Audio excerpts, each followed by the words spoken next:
Welcome to another episode of Sci-Connect. I am Teacher Model, your science teacher for today. Are you now ready to learn? Let's start!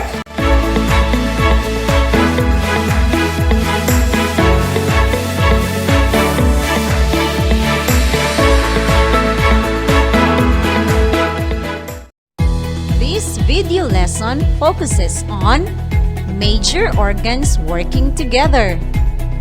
The most essential learning competency for this lesson is communicate that the major organs work together to make the body function properly.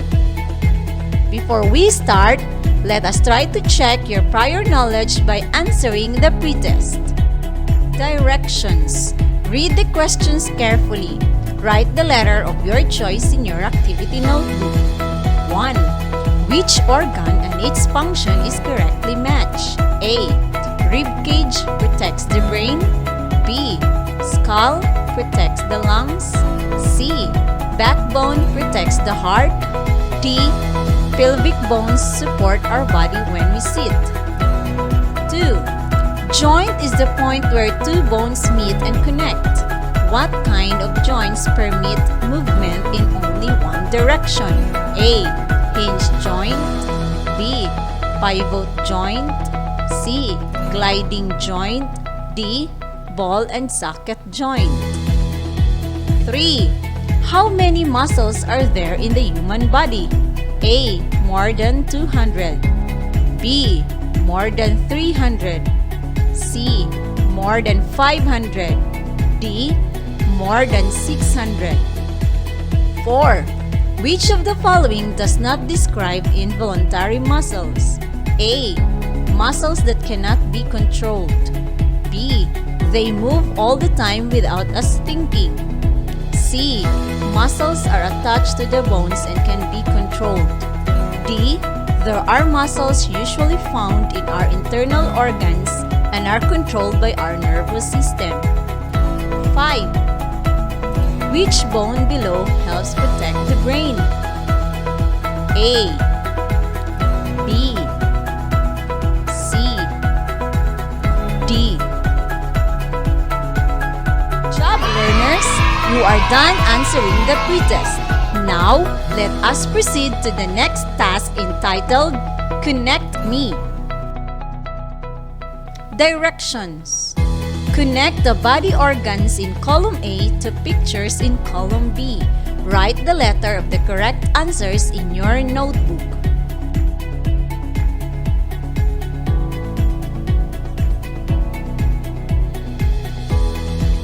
Perform the series of activities in this video lesson. Let's start with activity number 1. Directions. 1. Do some movements like bending knees, arms forward, arms sideward, and arms down. 2. What parts of the body help you do the different actions? Activity number 2. You need the following materials: cardboard, masking tape, a piece of wire, and a pair of scissors. Directions. 1. Draw a paper doll on a piece of cardboard and cut it. 2. Let the paper doll stand on a table. Observe. 3. Attach the paper doll to the wire using a masking tape. Guide questions. 1. Did the paper doll stand on its own even without wire? 2. Does the doll able to stand when it was attached to the wire? 3. What role did the wire play when it was attached to the paper doll? Activity number 3. Materials: paper and a ball pen. Directions. 1. Do the following instructions. A. Get a ball pen and write anything on a piece of paper. B. Raise your hands, then bring them down. C. Walk 3 steps forward and then walk 4 steps backward. D. feel the beating of your heart. Observe if it will stop beating when you hold your breath. Guide question. Based from the activity, what are the actions that can be controlled and actions that cannot be controlled? Good job! You're done answering all the activities in this video lesson. I want you to keep this in mind. Human beings have over 600 muscle groups and more than 200 bone muscles attached to the bones by tough cords called tendons. Muscles and bones work together. Adult human body is made up of 206 bones with different sizes and shapes. Bones are any of the pieces of hard, whitish tissue making up the skeleton in humans and other vertebrates. Some of the most important bones in the body are the skull, ribs, spinal column or backbone, and pelvic bone. The skull or cranium helps protect the brain, while the ribs or rib cage protects the heart and lungs. On the other hand, the spinal column or backbone protects the spinal cord. It is made up of a series of irregularly shaped bones called vertebrae.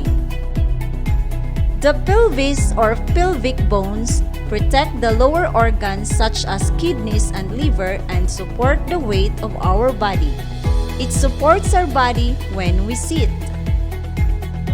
Joint is the point where two bones meet and connect. The bones in our body are connected with each other. The movements of our body originate in our joints. There are different types of joints. Hinge joint permits movement in only one direction. Examples are finger joints, elbow joints, and knee joints. Another type of joint is the ball and socket joint. It permits movement in any direction. It allows bone movement in circular or in up and down motion free.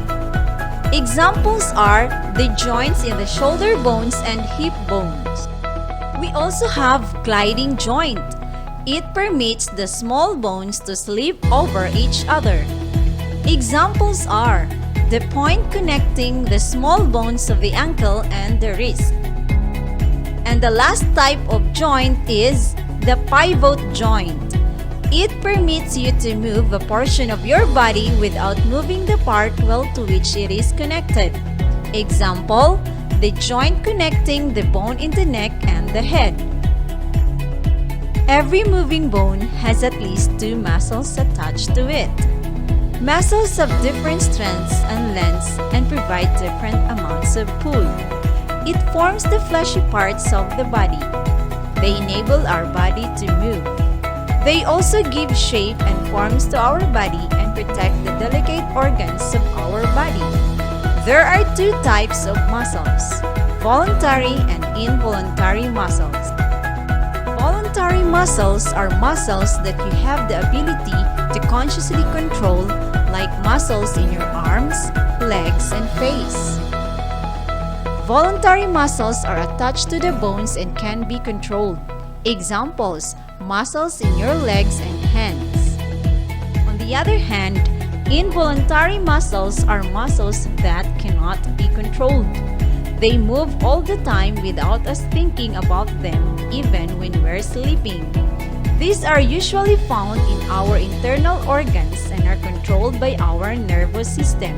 Examples are the smooth muscles in the walls of many internal organs such as stomach, diaphragm, heart, walls of the blood vessels, and lungs.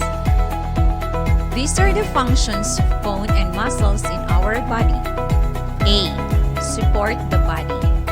B. Give shape to our body. C. Protect delicate internal organs of the body. And D. Help our body move. And now we're done discussing how major organs work together to make our body function properly. Let us now apply what you have learned. Directions. Name the bones that protect each organ below. Organ number 1. Organ number 2. Organ number 3. Organ number 4. Organ number 5. Another task to accomplish under apply what you have learned. Directions. Write VM if the body part is a voluntary muscle and IM if it is an involuntary muscle. 1. Hand. 2. Feet. 3. Heart. 4. Stomach.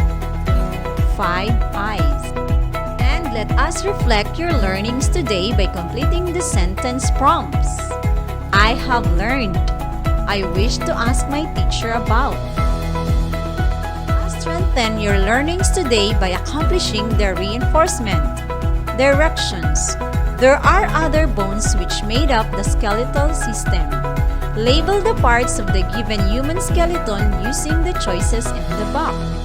Choices: skull, shoulder joint, rib cage, patella or kneecap, clavicle or collarbone, metatarsals or foot bones, humerus or upper arm bone, femur or upper leg bone, metacarpals or hand bones, radius, tibia, ulna, spine, pelvis, and fibula.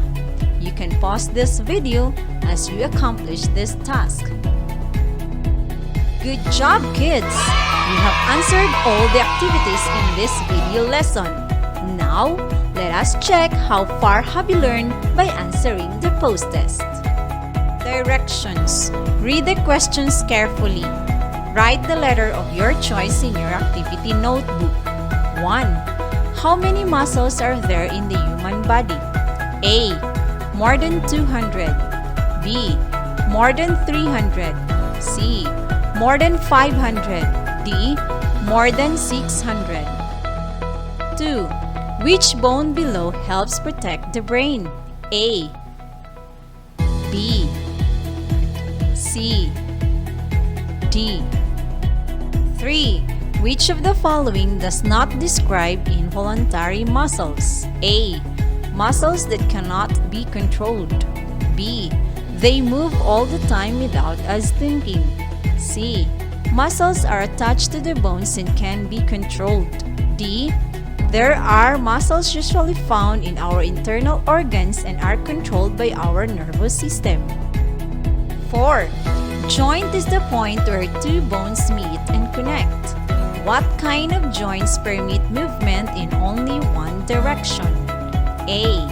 Hinge joint. B. Pivot joint. C. Gliding joint. D. Ball and socket joint. 5. Which organ and its function is correctly matched? A. Rib cage protects the brain. B. Skull protects the lungs. C. Backbone protects the heart. D. Pelvic bones support our body when we sit.